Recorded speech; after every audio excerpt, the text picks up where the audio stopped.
Larry David. Balding, neurotic, a curmudgeon with a heart of, well, not gold exactly. Let's say tarnished silver. For over 2 decades, he's reigned as the king of cringe comedy in Curb Your Enthusiasm, a show that's essentially a masterclass in turning everyday annoyances into hilarious social faux pas. David, playing a fictionalized version of himself, navigates a world seemingly designed to test his patience and ours. The brilliance of Curb lies in its uncomfortable truths. We've all been Larry, silently fuming at the person who talks loudly on their phone in a crowded theater, or the grocery store cashier who's painstakingly slow. He gives voice to our unspoken social anxieties, albeit with a healthy dose of exaggeration and a complete disregard for politeness.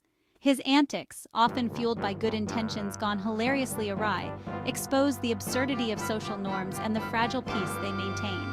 Over 11 seasons, we've watched Larry offend, infuriate, and bewilder those around him. From petty squabbles over restaurant etiquette to elaborate schemes that backfire spectacularly, his misadventures are a hilarious reminder that life rarely goes according to plan. And that's precisely what makes Curb Your Enthusiasm so refreshing. It's a show that revels in the chaos of life, the awkward encounters, and the unexpected turns, all while refusing to offer easy answers or neat resolutions. The series finale, much like the show itself, arrived with a resounding No heartwarming reunions, no grand pronouncements, no life lessons learned. It was classic Curb, a cacophony of misunderstandings, petty grudges, and social calamities, culminating in a spectacularly inappropriate dinner party. True to form, Larry remained as unapologetically himself as ever, his principles intact, even when they led to his downfall, again. The episode felt like a microcosm of the entire series, a chaotic yet strangely comforting loop of Larry's world. It was a reminder that some things never change, and in the world of Curb, that's not a bad thing. The lack of a traditional moral of the story is perhaps the most fitting ending for a show that thrived on its refusal to conform. Curb was never about teaching us how to be better people.